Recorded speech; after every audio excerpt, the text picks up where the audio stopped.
Hello, everyone.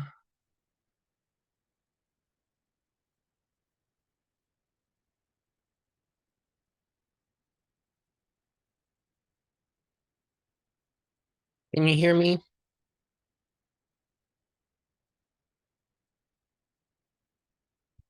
Good. Keely, I thought you had a final, or did you finish it early? I just finished, so I Oh, made it. oh, good. Well, I appreciate it, you being here. Um, Cheney and Yahweh, I don't know who's gonna share the screen. But I made both of you co-hosts, so it doesn't matter who it is. And I have a few things to talk about first, and then you guys will do your presentation, okay?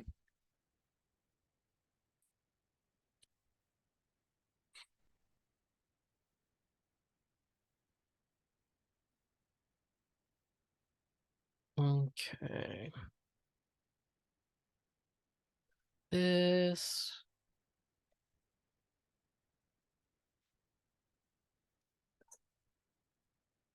How's everybody's finals week going? Or sorry, is anyone totally done with everything already? And this is like your last thing? This is probably your last class, but yeah, I figured this was probably everyone's like, I have to stay for this. Well, you don't actually have to stay for this. That's what's nice about this class is you can do it from anywhere, really. Yep. All right. Okay, let me share my screen. Can everyone see that? Oh, let me close this. All right, welcome everyone. We are in the last week, week 8. Finally, we're here, and I know it's finals week, like I was saying, so you're done with everything else already. Um, so today I'm going to go over just the last week's deadlines because they're a little bit different for your late assignments and everything, and I'll let you ask questions about the final paper if you have them. Then we'll listen to the in the news presentation, and then we'll talk about this week's content on queer potentials in K-pop aesthetics. So late assignments and final grades. So unfortunately, the deadline for any late assignments for this week needs to be this Sunday, December 17th. Technically, I'm not supposed to accept any late assignments after Friday, but I'm gonna I'll just accept them till Sunday. I cannot go past Sunday for this to be like the final deadline for everything. And there's no exceptions to this, yeah. And after this time, whatever you have submitted, that's what you have submitted. I will grade it. That will be your grade. So after this Friday, if you are someone who had something organized with me to submit assignments from previous weeks, I'm not going to accept any of those assignments anymore as well. That's this Friday, though. So this week, late assignments Sunday, previous week's late assignments, if you had discussed that with me, Friday. And final grades will either be posted by Tuesday, which is next Tuesday, or on Tuesday, one of the two. So you can expect to see that on your not Canvas. What is that called? Enroll and pay. All right. Are there any questions about the deadlines or final grades or anything like that? I mean, it's pretty straightforward, but just remember, yeah, no, after this Sunday, I cannot accept assignments. All right. So final paper. So I went over this last week. Oh, good question. No, there is no quiz this Friday. Well, this brings me to the final paper, actually. The final paper is your only assignment that's due after class. It is your last assignment. That's it. No quiz this Friday or anything like that. That's just too much. You're already working on your final paper. So this is all you have to worry about. I went over this last week, so I'm not going to go over it exactly right now. But does anyone have questions about the final?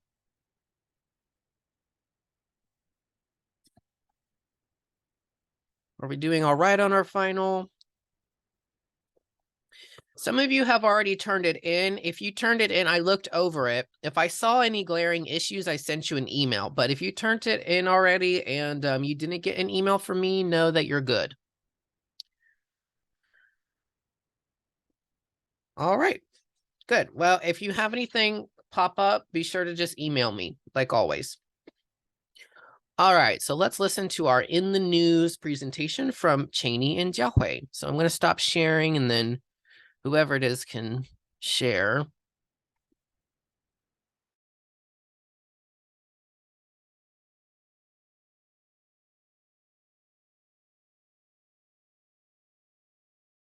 Can you guys see it?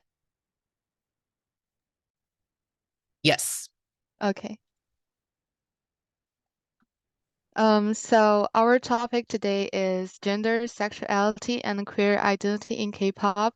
We talk about an aspect of fan culture within K-pop while looking into the industry stance, as well as fandom point of view, and the broader social implication in a country where the LGBTQ is still a taboo point of conversation. While we're looking into this topic, we will start with shipping culture, a common way that LGBTQ conversations start in K-pop communities. Shipping culture in K-pop refers to the practice of fans romantically pairing K-pop idol or characters, often based on their interactions or the roles they play in music video and performances. Some idols and their companies recognize the popularity of shipping culture amongst fans and will tactfully acknowledge this shipping culture by way of queer baiting, which means marketing strategies that hint at but do not clearly refer to LGBTQ representation. At the same time, Korea has been slow to accept the queer identities due to traditional values and other conservative beliefs. Clear representations of LGBTQ identities in K-pop are rare, but when they do happen, they tend to be stereotypical or used for shock value rather than real representation. In this week's reading, Cole mentions despite the stereotypes, the choice to use such strategies in an industry that is rich in its ways increases visibility of queerness and encourages more attempts to destroy the current hierarchy in the K-pop industry, and triggers more conversations about queerness in Korean popular culture and beyond. This can be seen in the way that artists have begun to challenge the norms, incorporating queer themes into their music and personas. Holland, one of the few openly gay K-pop artists, used his platform and visibility to advocate for LGBTQ plus community. In a recent instance, while Holland was live streaming, a viewer commented if Holland knew Taekook, a popular ship between BTS's V and Jungkook. Holland replied, "Please don't ask me whether Taekook or any other K-pop idols are gay or dating. It can be disrespectful to them and makes me uncomfortable. I don't want to know who might be LGBTQ plus in the K-pop industry, and if I did, I wouldn't want to discuss it." This response caused a negative reaction amongst loud BTS fans, not because queerness was mentioned, but because specific names were mentioned. A lot of fans believe that idols' sexual orientation and relationships are none of their business, making this a point of contingency when dating rumors appear online. It's a noticeable occurrence that there is an increase in visibility of queerness amongst newer idol groups on and off stage. For example, the use of queer aesthetics with makeup and flamboyant, androgynous style choices in performance and music videos, challenging traditional gender norms that are common in K-pop. Another instance is Lily from NMIX acknowledging more than one gender in a live stream. The group Only One Of uses LGBTQ plus themes in their music video, finding success in their song Libido, which gained popularity because of its queer narratives, not only in the music video, but also in the choreography. And the recent popularity of Zero Base One, Sunghan Bin, who is a popular dancer and made headlines with his walking, a dance style with deep roots in the LGBTQ plus community. Okay, so the intersection of K-pop and queer representation is a complex and evolving landscape where there are stress towards more inclusive and explicit representation. The industry still has a long way to go in terms of embracing and advocating for LGBTQ identities. It is fun culture as well as shaping culture that plays a crucial role in this dynamic starting conversations, whether negative or positive, around the topic of queer identities within K-pop and offers a reminder of the need for respectful engagement with idols' personal identities.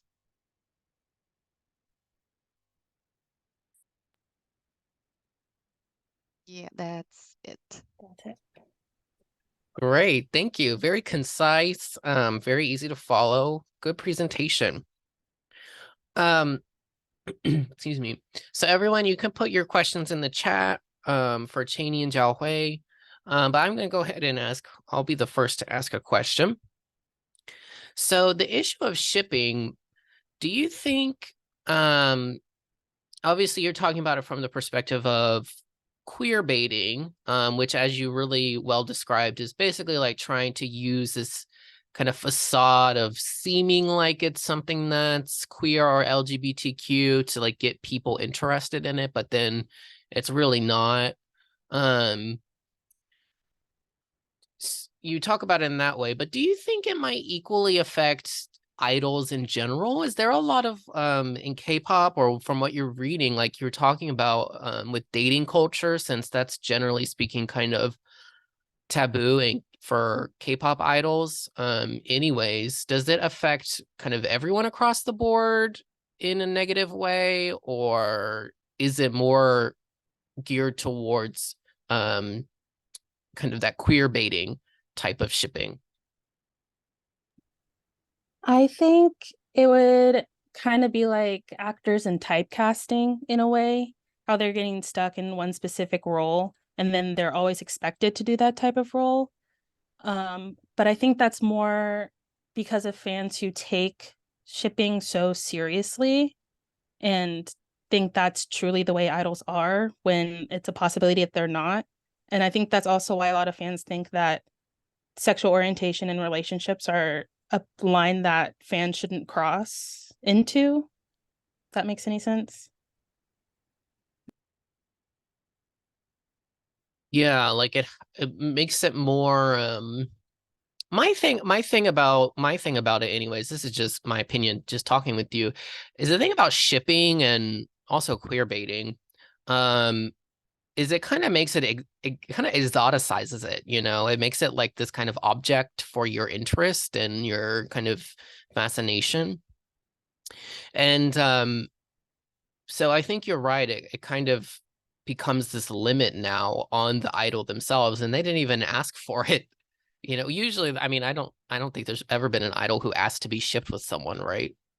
Yeah. Well, and I think another example would be like, I think the reading mentioned Heechul and how he didn't want to come out as straight because it would upset his like the fans that ship him with people or they're, so I think that would be an example of what I'm trying to say, if that makes any sense too. Yeah, that totally makes sense, and I think you're right.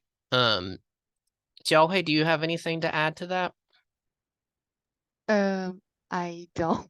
Okay. I think she answers very well. Yeah. So Aaron asks, how do you feel about actors/idols in BL or GL dramas? So BL, for those who don't know, means boys love, and GL means girls love. So those are dramas where the two main characters are of the same sex, same gender, and the whole drama is kind of about them falling in love, finding out. Usually there's kind of a coming outness to it as well, like they don't really necessarily know or think of themselves in that way or whatever, but they kind of do that. Do you think that this is considered queer baiting or a good way to bring attention to the LGBTQ community? I know there was an instance a couple of months ago where a Korean company had adopted a BL story and they changed it from being about same-sex romance and then they changed it to being the bromance and two friendships. And I know fans online were really upset about that because it was really just like not acknowledging the fact that same-sex relationships exist and changing it into something more of a friendship. So I think it's in the way that companies will portray those and their intentions behind it, behind the pieces that they put out that really makes it queer baiting or something like that. And Korean companies tend to not do promotions on BL or GL really. So I don't know if it would really be queer baiting unless they change something about it. If that make I don't know what I'm trying to say with that, but that's where my thoughts are. No, that makes sense. One thing is that the BL and GL dramas, which BL dramas, the Korean BL dramas are getting more popular. But what I've noticed is they're not necessarily dramas that are they're not necessarily popular in Korea, if that makes sense. They're not like necessarily broadcast on television. They're usually like stream only types of things, and there's a lot more of that all across the board anyways. But if you're just flipping through your TV channels in Korea, you're probably not going to land on one. Is kind of the thing about them.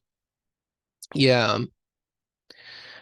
Good. So London asks, do you think that if Korea becomes more open to queer culture, will we see more openly queer idols?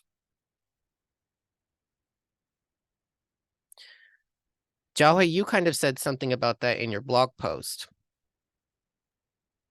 Actually, I think that it is already kind of like popular in Korea because recently I think the Korean like animations or the novels like is really popular in China. Like people who really like the shipping culture, like they were like reading it a lot. So I think it does help.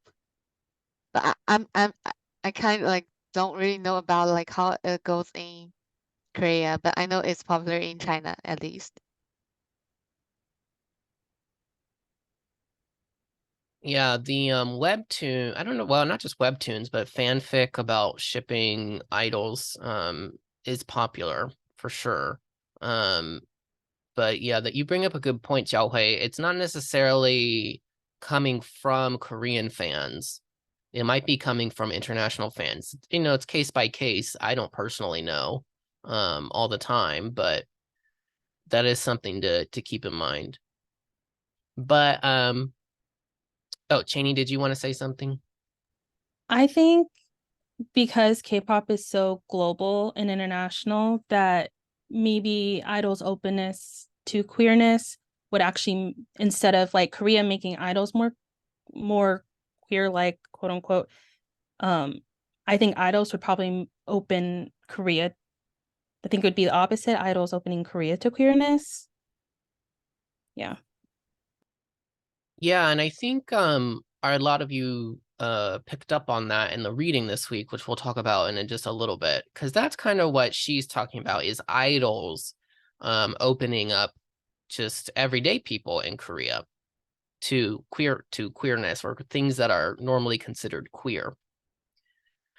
And finally, Ali asks a good question here. How do ships affect relationships amongst the artists involved?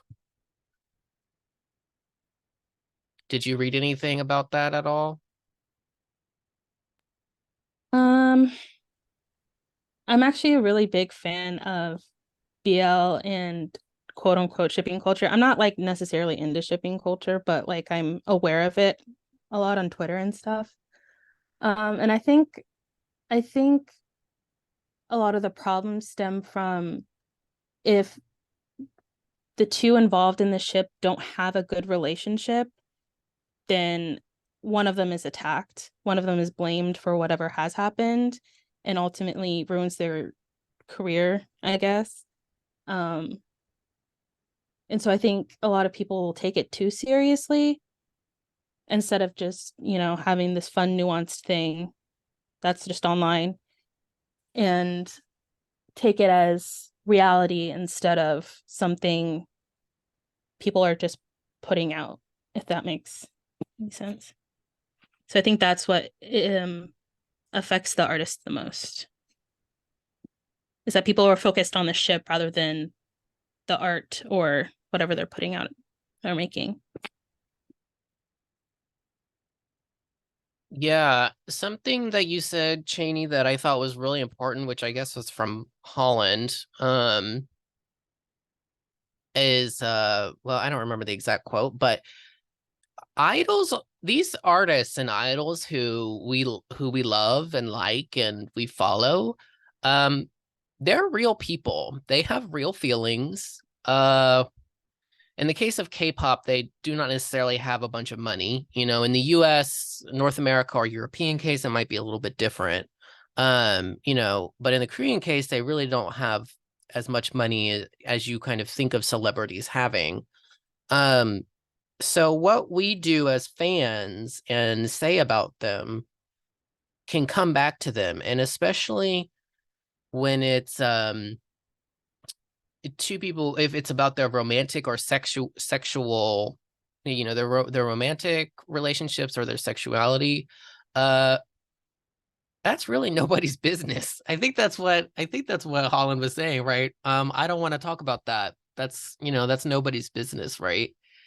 We're really used to celebrities kind of flaunting their relationships and stuff, or in North America and in Europe, definitely in North America, there's the whole like kind of speculation about celebrities' sexuality and whatnot.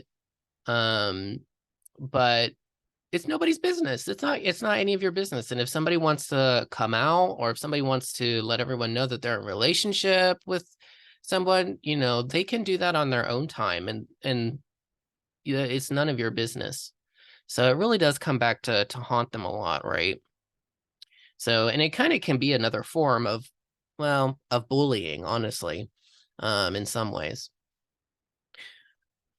Good. Are there any last minute questions or comments, Cheney or Jiahui? Nope, I'm good. Good. Thank you very much. Virtual claps for them. Let me share my screen again.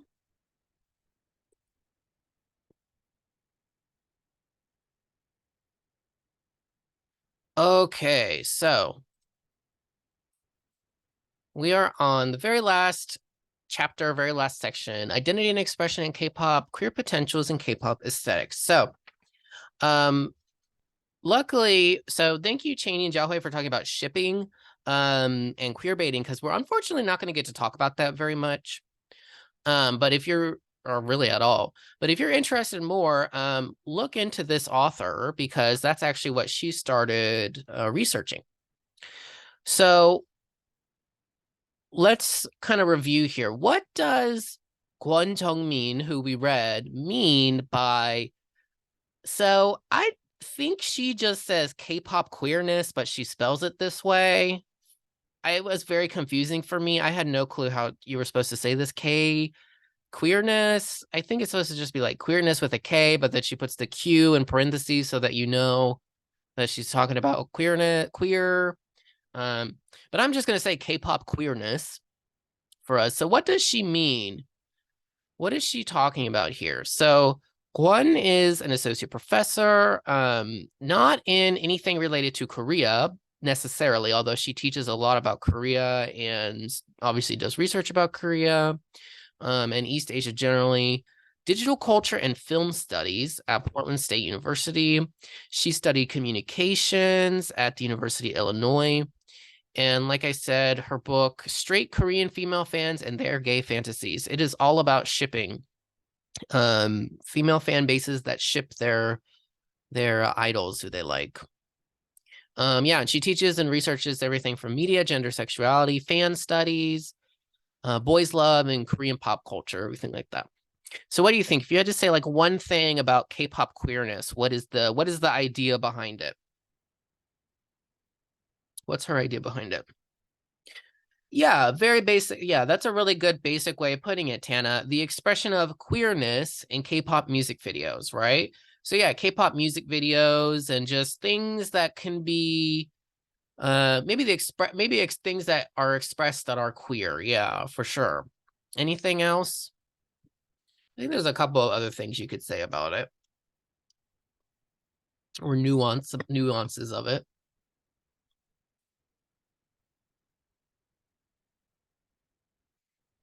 Do we find this, my question is, here's my, did we find this article easy, difficult, complicated, helpful, anything like that? Like, what were your thoughts, generally speaking,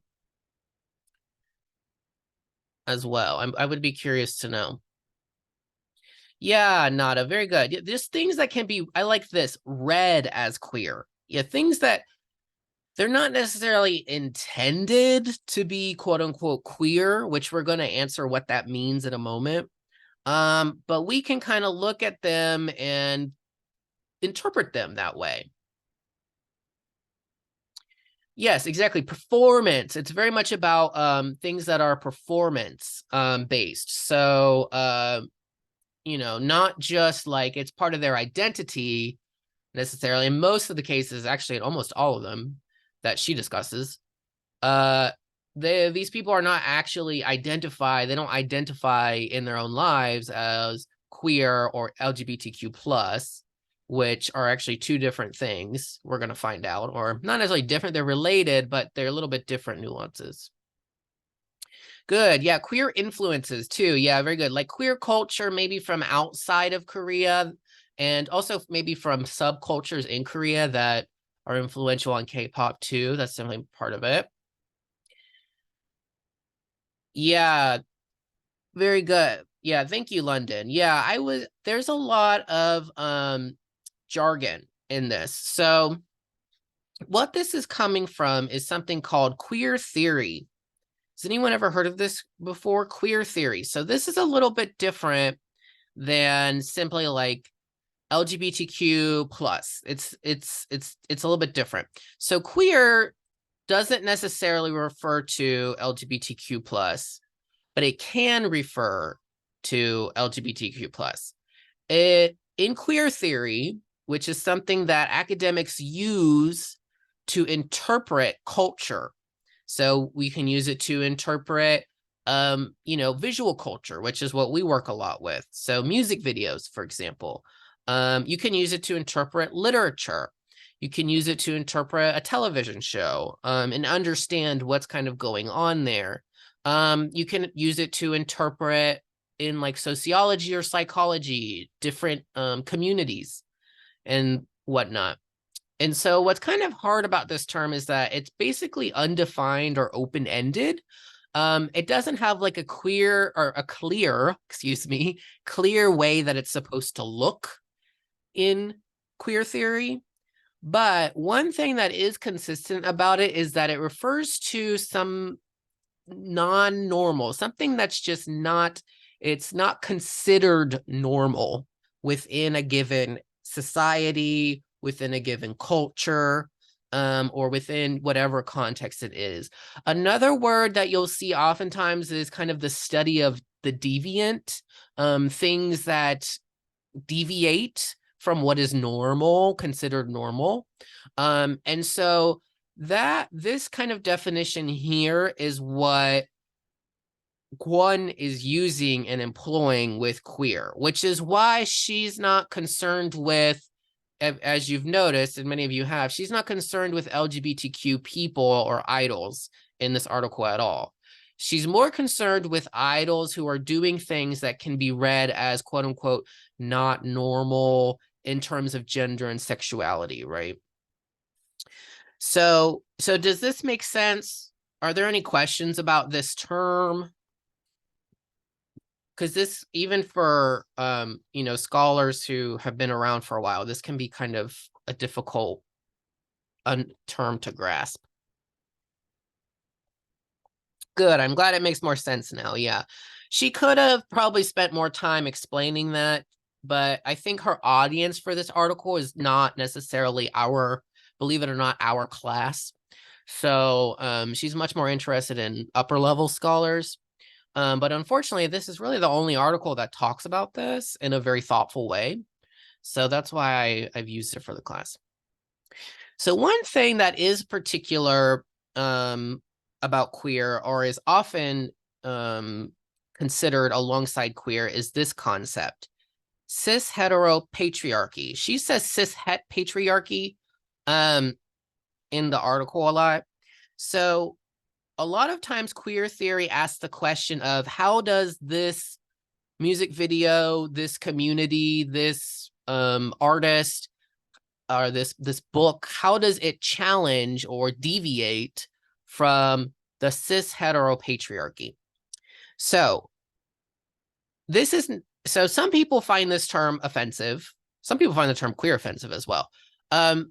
I really don't intend by talking about it to offend anyone. It's not offensive to be any of these things that I'm about to discuss, or to be someone who quote unquote benefits from cis hetero patriarchy. Personally, I am someone who in my everyday life, I do benefit from it in a lot of ways. But I'm just going to kind of break this down. There's basically 3 different things that are being combined together into this word. So we have cis-normative. So cis-normative means it refers to the idea of being cisgender, which is referring to someone whose gender assigned to them at birth aligns with their actual gender, how they express themselves, what they're comfortable being. So for example, when I was born, I was assigned by my parents and the hospital as a boy.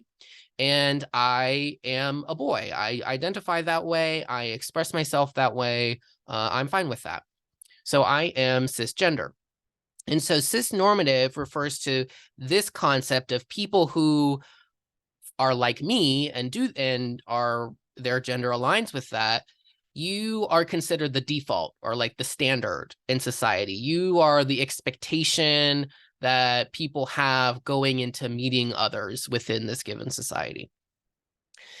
Then there's heteronormative, which is a lot more, you'll see a lot more commonly, which is just this idea that heterosexuality is the default. So everyone's straight until proven otherwise, right? Or until they say otherwise, right? So this kind of attitude towards everyone being straight as like that's what's normal or expected. And then the last one is patriarchy, which definitely you've probably heard this, right? So this refers to a concept of a society that is centered around especially cisgender men, or just in general masculinity as like the privileged kind of gender attribute. So masculinity is seen, and being masculine is seen as superior to feminine. And so all 3 of these combined together are referring to a society in which all 3 of these conditions exist at the same time. So a society that is cis-normative, heteronormative, and patriarchal. And so queer oftentimes is used to talk about things that exist, or actions that exist, especially that challenge these notions that are prevalent in cis heteropatriarchy. And so that's what Gwon is talking about here. She's talking about things in K-pop that can be called queer because if you read them as so, they really are challenging the notions of cis-normativity, heteronormativity, and patriarchy. Okay, does that make more sense now? I know this is a lot of lecturing. I'm really sorry. I'm sure some of you seem to have already known a lot about this, which is great, but not everyone does, and we can always use kind of a refresher, right? Good. Okay. So, K-pop queerness then. So again, kind of reviewing. So like she said, not necessarily LGBTQ plus in K-pop, but it could be. So K-pop aesthetic, she's referring to K-pop. This is kind of my definition, kind of my paraphrase of it. K-pop aesthetics, performances, idols, etc. that have the potential to challenge cis heteropatriarchy, especially gender and sexual binaries. So binary refers to there's like only two options, right? So the gender binary is like boy versus girl, or the sexuality binary is like straight versus gay. But I want to talk about this a little bit. Have the potential. What is the nuance here? Why do you think she's focused more on, why does she put that in there? She says this quite a lot. Have the potential to challenge.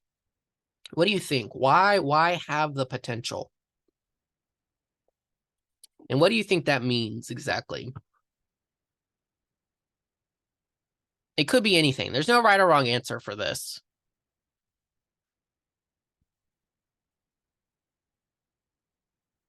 Okay, Aaron. Yeah. So, society is kind of ever changing. So it's not necessarily always going to be the case that these aesthetics, performances, or particular idols that Gwen talks about do challenge cis heteropatriarchy. Yeah, that's possible. What else? Yeah, very good, Nada. This is what I tend to think of it this way, and I think this is kind of what she's thinking, which is important. So what Gwen is talking about in K-pop, it's not intended. They don't do it because they intend to challenge cis heteropatriarchy. They just kind of do it, and then we as individuals who see it or read it or watch it or whatever you want to say, we kind of say, oh, we can interpret it in that way.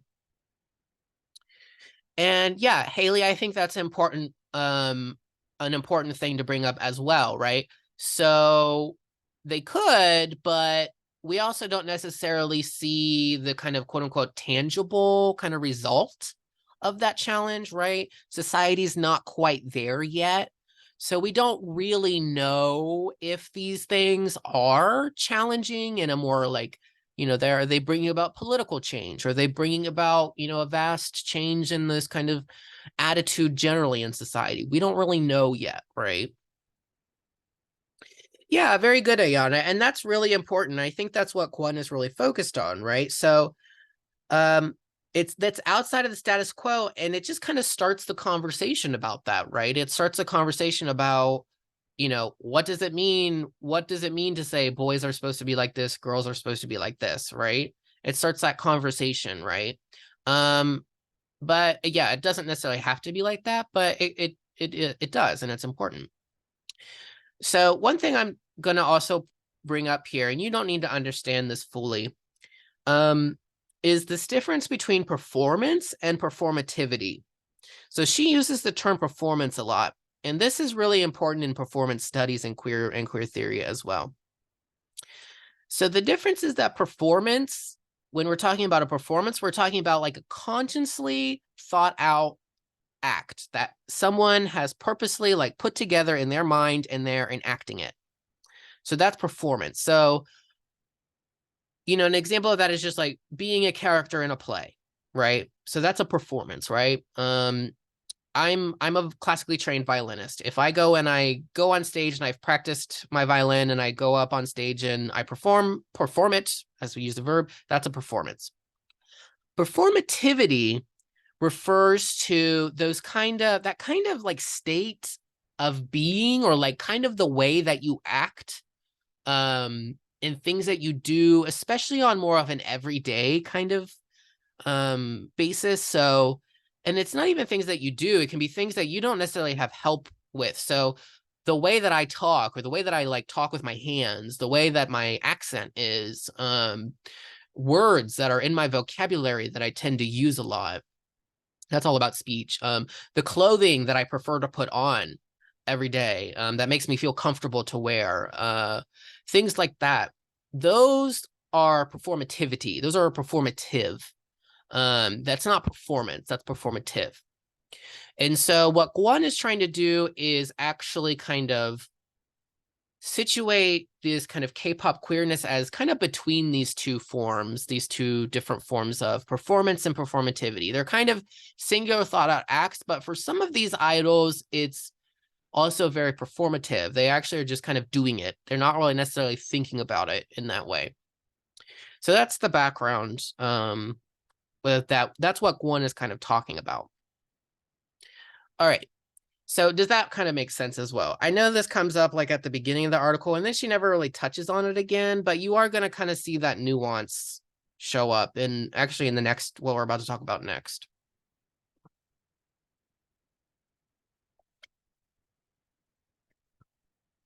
So let's talk about the different ways that Gwon argues K-pop can challenge queer. So we have gender performance was the first one she talked about. Basically everyone got this in their blog, so I don't really necessarily, I'm not necessarily worried about explaining it here. But yeah, so idols who on stage kind of express themselves androgynously, quote unquote androgynously. So androgyny means basically where you appear to be kind of between or have aspects that are both masculine and feminine in your appearance, especially. And there's quite a few idols who do this, who have done this. More than just who she lists. These are just who she lists. So Jokwon is one of them. He's pictured in the top here, the top left. This is something really famous. A performance he did. I don't know. What do you think? What do you think is kind of quote unquote queer about this look that Jokwon has going on there? His pronouns are he, him, his, I think. What do you think?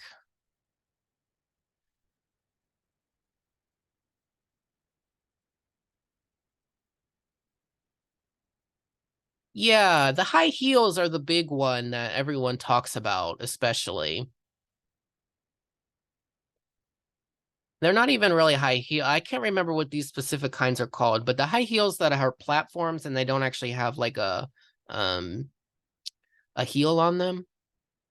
Yeah, good, Nick. Yeah, eyeliner. Eyeliner is definitely very common in K-pop generally for makeup in general, which is in North America, especially still viewed as a very feminine kind of thing.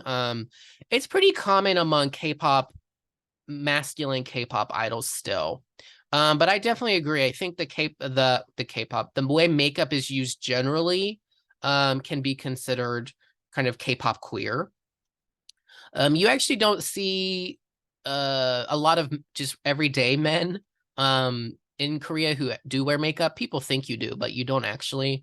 Mostly just like kind of influencers or maybe some kind of I don't know, maybe some younger guys. The idea of like metrosexuality, which I'm not going to get into that, but that's still pretty common in Korea.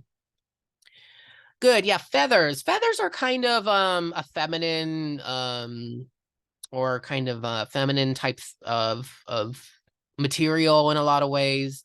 You see feathers a lot in drag too, which we'll talk about drag in a moment. But yeah, those are all kind of different ways. Very good. Okay, and then down here we have an image of Amber Liu. This is an album cover actually.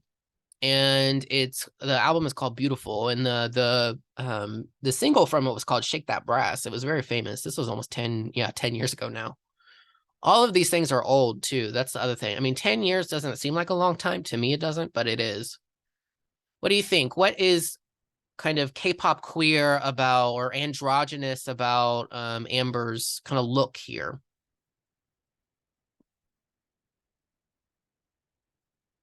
Yeah, you can't tell, but Amber has short hair. Amber has always had short hair.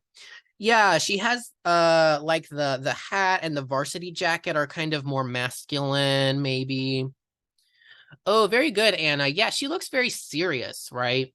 She has a very serious look about her that might be interpreted more kind of aggressive, which is usually associated with masculinity.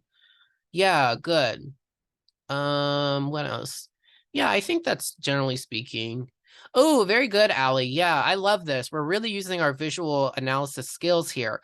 She's taking up a lot of space in the image as well, right? So that's kind of associated with masculinity in a lot of ways too, as being very large and being kind of the center of space, if you will, or taking up a lot of space. I don't know how else to put that, but in representations of men, particularly, it's kind of seen as like the larger that they appear, the more masculine it is, right? So what do you think? How does this potentially disrupt or challenge cis heteropatriarchy? What do you think? Not just what she says, but what Gwen says, I mean.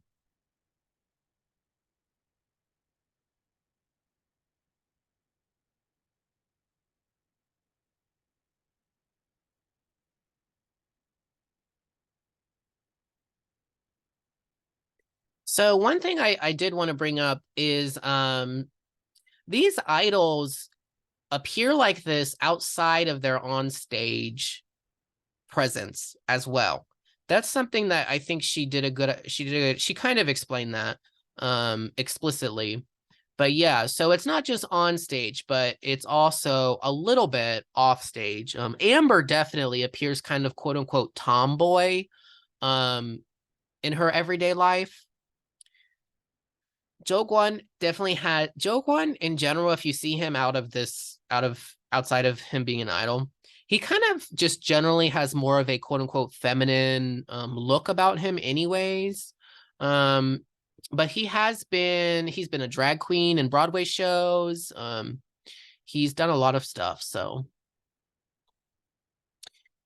yeah, maybe not necessarily in the like cisgender, maybe I think a little bit the cisgender part. Sexuality, let's see. Yeah, so generally neither one fits the idea of the quote unquote ideal man or ideal woman, right? They kind of are crossing the line a little bit in terms of a man kind of going into experimenting with what is considered normal for a woman, but not a man, and a woman who kind of experiments with expressing themselves for things that are not necessarily considered normal for a woman, but are for a man, right? Yeah, I think Amber definitely challenges like what women are supposed to look like, especially the idea of softness, right? Especially in K-pop, because K-pop idols who are female are supposed to be very kind of submissive, but she definitely challenges that. Good. Yeah, very good, Cheney. Yeah, they both also challenge, thinking back what we talked about a few weeks ago, they both challenge the norms of like the schoolgirls or the Beast Boys, right? They definitely do challenge that. Good. So let's talk about theatrical performances. So this one is a little bit different. It's a little bit more, I think, difficult to understand. So this part is easy. So they're specific performances. So we're not talking about the way that these idols express themselves every day or on stage necessarily, but like they're thought through, they're one-time kind of things, right? And they incorporate queer-related aesthetics. So one of those things was camp or campy. Has anyone ever heard of this before? This term is very subjective. It can refer to basically the way I like to explain it is it's something that is just so bad that it's good. It's usually really exaggerated or excessive kind of visuals or performance. So for example, have you ever heard of like camp horror? Or like campy horror films? They're kind of like horror films that they look so bad, like kind of the grotesque things about them just look so fake. The acting is really bad. It's not very you don't really believe it. You don't believe the acting, right? It's really bad. But when you watch it, it's so bad that you're like, this is good, right? You're like, oh, this is terrible, but I love it. Something that's just, it's so bad that it's good. That's kind of what camp refers to. It kind of goes one direction so far that it becomes the opposite. I know that sounds really weird, but it is something that I definitely experience with some things. And we're going to actually look at this music video particularly as well that I think is campy. And then there's these two other things that she talks about, which are cross-dressing and drag. So Cross-dressing can be drag and drag can be cross-dressing, but they're not always necessarily the same thing. So cross-dressing just generally refers to dressing up to appear as a different gender, or especially if we're thinking along the lines of a gender binary, like boy versus girl, it's when a boy dresses up like to look like a girl, or a girl dresses up to look like a boy. Drag is making oneself up through things like costuming, makeup, I guess, jewelry. I mean, that's part of costuming, right? This kind of visually, and also kind of performing in a way so as to seem like someone or something else, especially if it's like intended to do so. Drag is usually intended, not all the time, but that's kind of the nuance here. There are people who have particular gender identities that they cross-dress as part of, they say, or they consider themselves as cross-dressers in everyday life for this or that other reason. That's not really what we're talking about here, but just do know that these two terms, they're not interchangeable necessarily, but they are related. So drag queens, for example, or we're about to look at, so in this video, we're going to look at them doing drag king.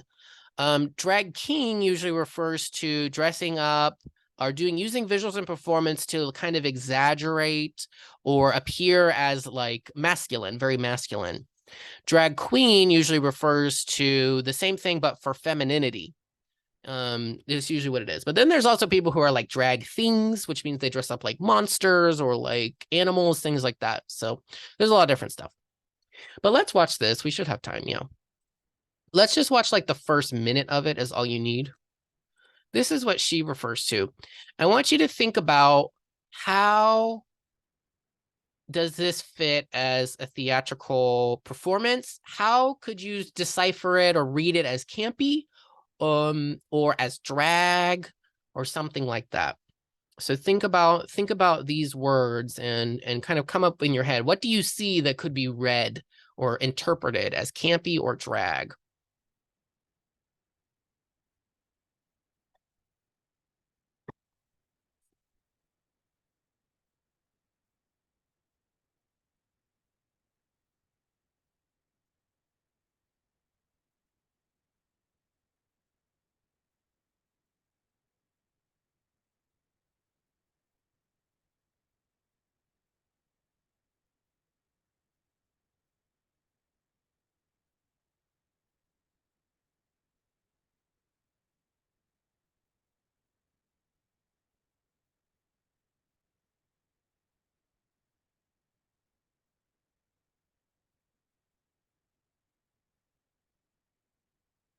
All right, what do you think?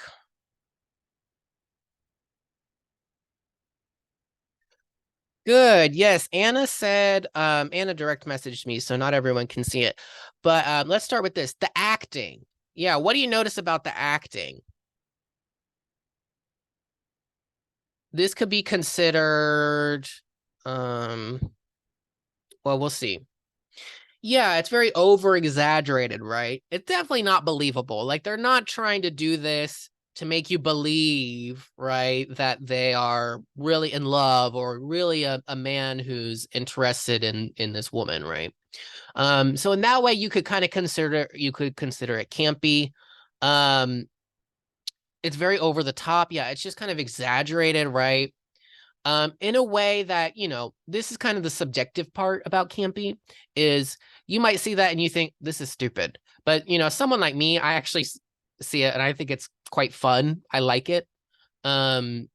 Personally, you don't have to, but some people would. And this is just generally speaking, or there's studies about this we can't get into, but this kind of expression or these kinds of visuals and performance are often associated with queer artist communities and queer actors and performers and things like that as well. The graphics, yeah, I think that overall, I agree. I think the visuals, like the color schemes and everything, are very exaggerated, so those could be considered campy. Good. And then the drag is definitely what London says. Yeah. So 3 of the members, right, they dress up in really as drag kings, right? I think as drag kings. And it's very much drag. It's very fun drag. And you can like it or you can hate it. Yeah, Ayana says Ween and Hwasa's drag is so campy. Ween is dressed up as the kind of nerd, right? And Hwasa is dressed up as like the bad kind of the greaser kind of guy, right? Very campy. Their drag is very campy. It's kind of just so exaggerated. You know. Yeah, gender bending. Yeah, definitely. This kind of drag is gender bending, what they're doing here. Yeah, for sure. Very good. So what do you think? How can this disrupt the cis heteropatriarchy or cis heteropatriarchal kind of tendencies?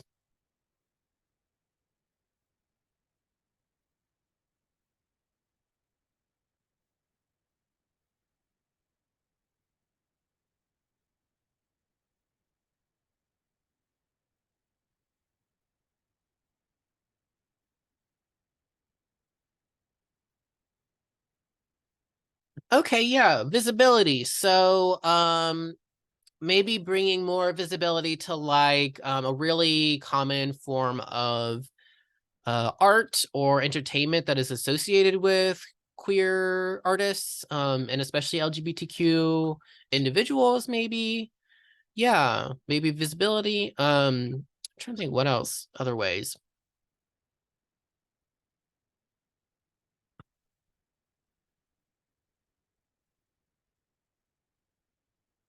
What else do you think?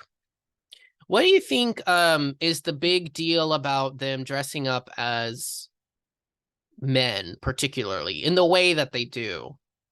What does that kind of draw our attention to about gender or about like social roles? What do you think? Yeah, so it breaks the social norm. Yeah.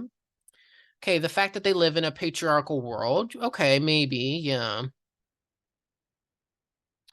Yeah, exactly, Nada. I think people in Korea would probably just view it as funny rather than like seeing it as queer, which is how a lot of people in North America, for example, viewed it during the 90s. A lot of in the 90s and 2000s, there were a lot of, especially men, famous comedians who would technically do drag as women and be praised for it, but it was seen as humor, not really like queer. Yeah, dressing up as a stereotypical man. Yeah, they definitely are dressing up as kind of types of men for sure. They have like the flower boy who looks cute, who is being chased by the girl, the bad boy, and the nerdy boy, right? There's kind of three different boys. For me, and this is just what I think. I think this kind of performance, especially these visuals, they bring our attention to the fact that gender is a lot of about it's kind of a lot of just about social standards, or gender is a social construct, quote unquote, is what you might say, right? So I can dress up as a man and appear as a man, but does that make me a man? Right? So it's kind of asking that question and bringing our attention to all of the kind of social baggage that goes along with being considered a man or considered a woman, and what you're supposed to be doing or how you're supposed to look, right? Um, so in that way, it's kind of disrupting those standards, right? Or that kind of expectation. That's just what I think. So the last one is K-pop queer ally performance. So ally performance, this is pretty simple. And right. So these are just idols who openly give support to LGBTQ plus issues or rights, initiatives, whatever you want to say. What I will say is it's primarily just like media statements, not necessarily like them donating money or actively going to protests or to, activist groups or anything like that. I haven't seen anything about that necessarily. The other one that she categorizes, which we talked about earlier, is idols who their sexuality gets questioned, but they don't necessarily answer, right? They just kind of leave it out there. She kind of sees this as a version of ally performance as well. And this is I tried to pick one that wasn't in the article but was more recent. This is from last year. That was as recent as I could figure out. On Twitter, or X now.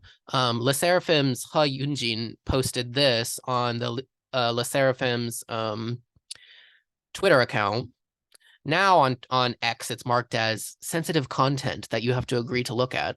But this was for Pride Month in June last year. So you see that a lot of idols do this. So what do you think? How does this challenge this heteropatriarchy?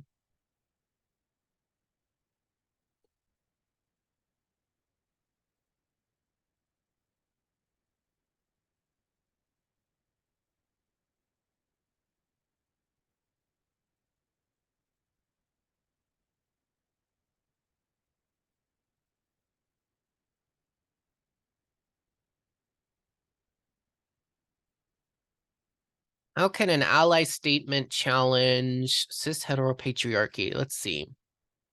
Okay, good, Nada. Yeah, so celebrating something that isn't considered the norm. Yeah, so someone who maybe has a certain kind of privilege or has a certain kind of defense, right? Who is considered in the norm, using their voice to celebrate something that isn't considered normal. That definitely can challenge, that definitely challenges the cis heteropatriarchy by bringing visibility to it or giving it more of a voice. Yeah, I mean, these are kinds of what London's saying here. I agree. I think they're becoming more common to see idols express support, especially idols who are kind of later in their careers and are not necessarily from Korea or still like actively living in Korea. You'll see a lot of idols who live abroad now who will make statements like this, especially if they live in North America or Europe or somewhere where there are a lot of already protections and things like that for LGBTQ plus people. Yeah, Aaron, yeah, just using their voice to reach out and make people know about the community and their struggles. Yeah, exactly. Good. So what are the positives and negatives of K-pop queerness? A lot of us talked about some of these. What do you think? She talked about some, that's what I put on here, but it could be your own kind of versions of it as well. What do you think? What are some negatives or some positives about K-pop queerness?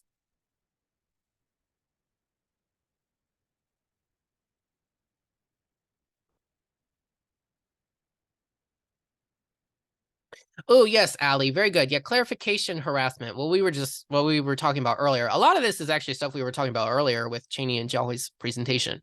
Yeah, so fans or media generally asking the questions over and over again, right? Oh, why did you, especially to an ally could happen. Oh, why do you support the LGBTQ community, Um, to somebody like Amber or Jo One. Oh, why do you dress like that? Why do you want to look like that? You know, that's definitely kind of very annoying, right? I'm not sure now that I think about it though, that counts as like a negative of K-pop queerness so much as it is a negative of cis heteropatriarchy though. Because it's not necessarily because of K-pop queer, but more so because cis heteropatriarchy doesn't understand or like K-pop queer, right? Yeah, but it's definitely a negative.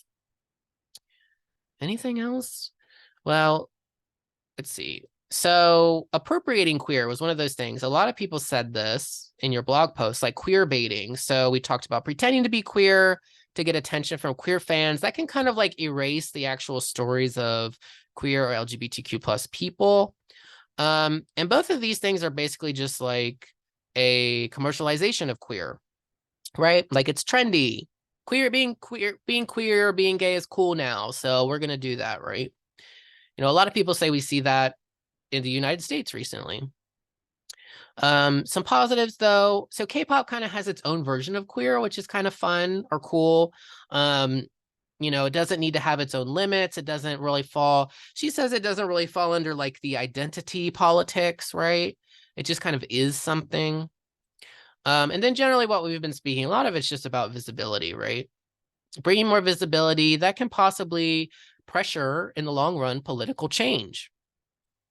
Good. So what else we got here? Okay, yeah, we got some things here. Yeah, exactly, Keely. K-pop fans being knowledge recognized through allyship. Yeah, it definitely feels nice if you are maybe an LGBTQ plus fan and your idol, one of your favorite idols, says something in support of LGBTQ plus people. That's very good. That feels good, right? Yeah, especially if they don't necessarily have support in their home. Yeah, exactly. And yeah, positive. Bring awareness from Ayana, negative. Yeah, exactly. I think that's something that definitely could be discussed a bit more in her article is not all representation is good representation, right? Have you heard this before?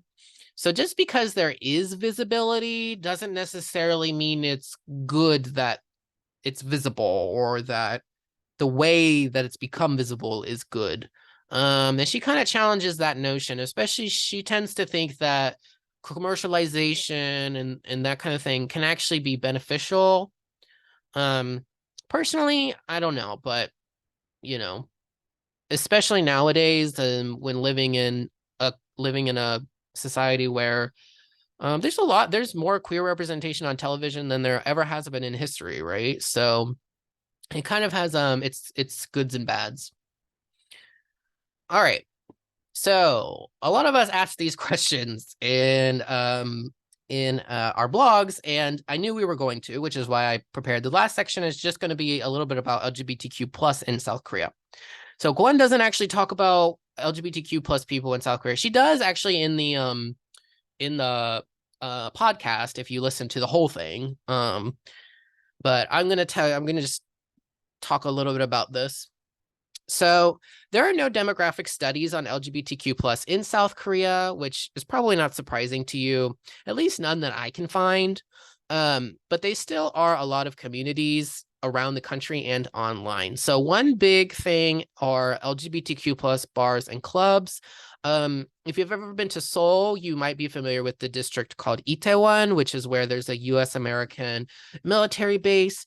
They actually have a street called Homo Hill, and it has a bunch of LGBTQ plus bars. There are also some like transgender bars and things like that here and there throughout Seoul. Daegu and Busan, which are ironically actually in the provinces that are the most conservative, socially conservative in Korea, they also have huge LGBTQ plus bar and club scenes, believe it or not. So in South Korea, they do not have something called Pride. They don't call it Pride. They call it Queer Munhwa Chukje, which means Queer Culture Festival. And this image I have here on the right is actually this previous year's kind of advertisement for the Queer Culture Festival in Seoul. They have them in all these cities. It started in Seoul, but they have them in Incheon, Daegu, Busan, Jeju, Jeonju, Gwangju, Gyeongnam, Juncheon. They have them all over the place. Another thing that's really big is the Seoul Queer Film Festival, which is associated with the Seoul Queer Culture Festival. And then there's lots of LGBTQ plus rights organizations. There's like Mothers for LGBTQ kids and like things like that. So in South Korea, same-sex intercourse is legal, but actually, if you are enrolled in the military as a man, it is criminalized. You can be put in jail for having same-sex intercourse if you are a man enrolled in the military. There are no anti-discrimination laws across the board for anyone in South Korea. So that also goes for LGBTQ plus people. But that's also based on race, on religion, on anything like that. So as you can imagine, there's no recognition of same-sex marriage or any unions, even from international marriages. But gender-affirming care is actually legal after the age of 20. And you can pursue and possibly get a legal gender identity change as well. So LGBTQ plus K-pop idols, a lot of us asked questions about this too. So does anyone know what kind of the issue is or what kind of is the trend for K-pop idols who come out as LGBTQ? What kind of happens to them generally?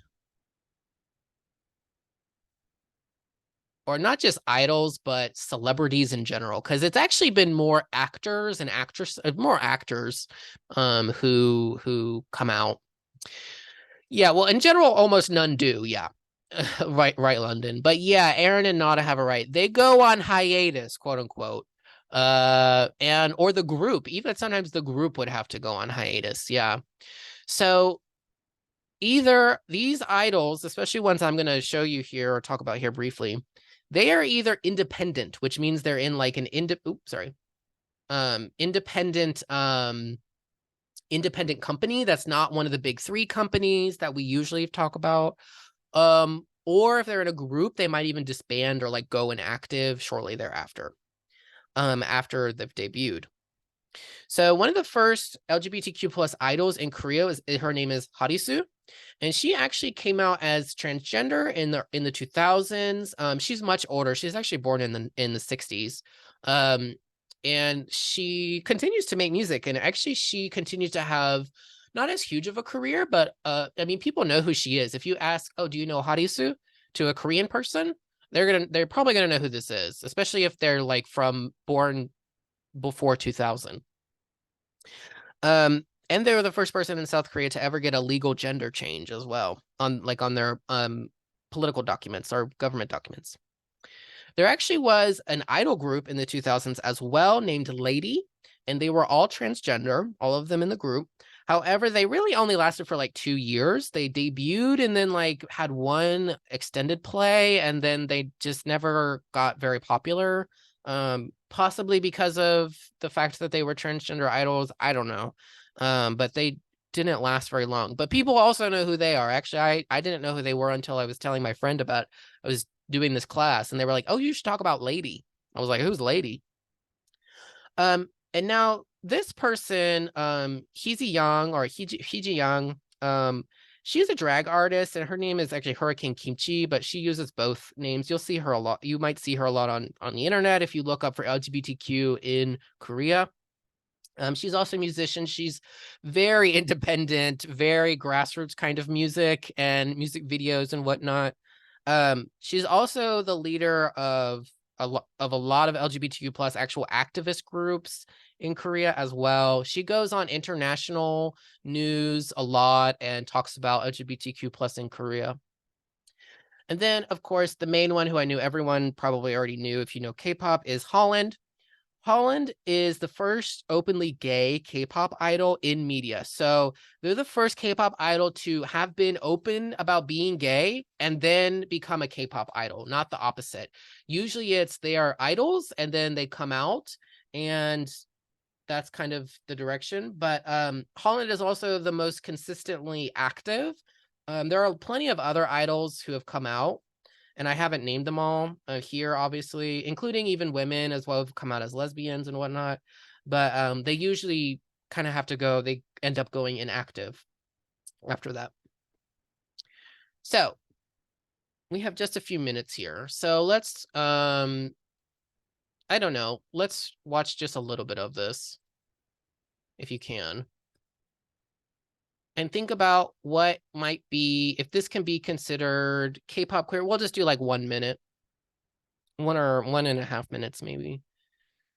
Can these idols, what they create, particularly Holland, because Holland's really the only one who's generally active, can they be considered K-pop queer by one's definition? And what do you think? Or what is different about queer, or how this challenges cis heteropatriarchy compared to what Kwon is talking about?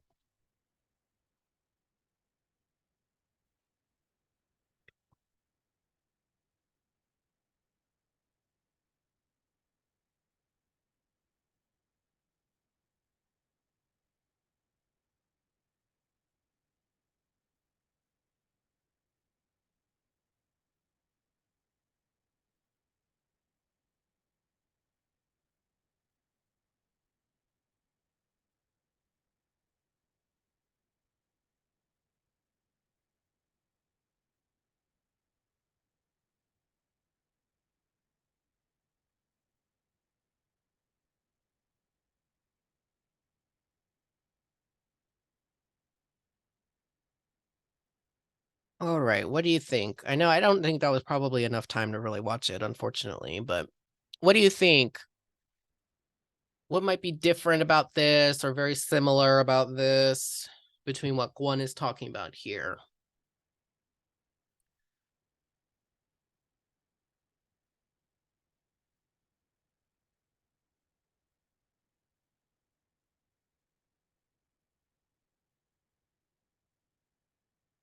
Yeah, Tana, exactly. Yeah. If you've seen the whole music video, you know this whole music video is very obviously about this gay couple, right? This same-sex couple. Yeah, exactly. Yeah, it's very open. There's no questions about it, right? It's very much this is what this is about. Yeah. Um, good. Yeah, it shows a male love interest, right? So what do you think? How can that challenge cis heteropatriarchy?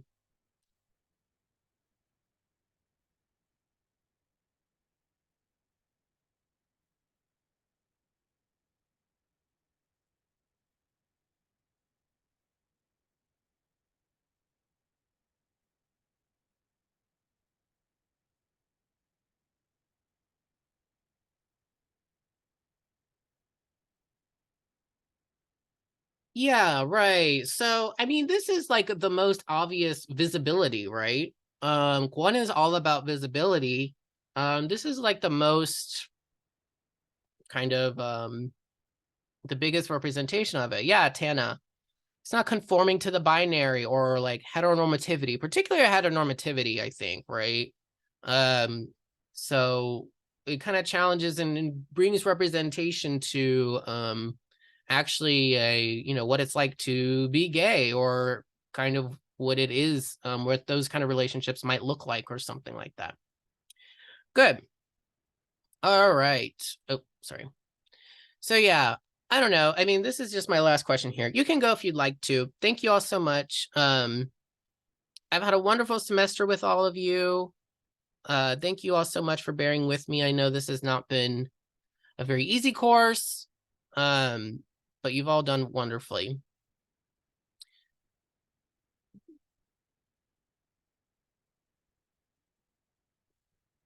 Have a wonderful break.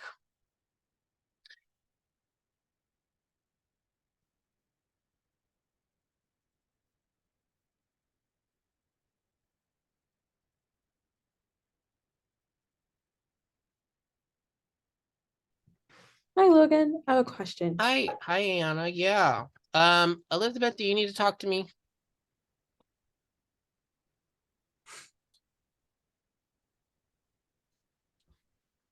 I don't know if she does. I'll put her in the waiting room. Sorry. What's No up? problem. Okay, so I was so I'm like going through and editing my final but I was wondering if like the sources that I used when I was like doing like my little background from Mama Moo counted as scholarly sources, or did I need to find extra ones? So a scholarly source is like published by an academic journal. Okay. I think what you had referenced, I mean, I don't remember specifically what you referenced, but were you referencing like website, like news article? Yeah, I think for the most part for them I referenced a couple news articles. I do use like I know I referenced to one of the ones that we talked about in class, Yeah. which covers the one in class, but I wasn't for sure if I need to find two extra ones. I mean, granted, I was going to, but I just wanted to make sure. Well, so you need, well, what I'm hoping most students do, and if not everyone gets this, then it'll look different, but the assignment requirements are 2 from class and 1 that is not from class. Oh, two from class. Okay. Yeah, 2 from class, 1 that is not from class. Oh, okay, cool. Because I had it backwards. I was like, oh, cool. So, because I was like Yeah. referencing the No, um I don't old want you guys, I article. don't want you guys like running around trying to find scholarly articles because I get it. I mean, you're not necessarily, oh, I'm still recording this. I need to delete this. Sorry.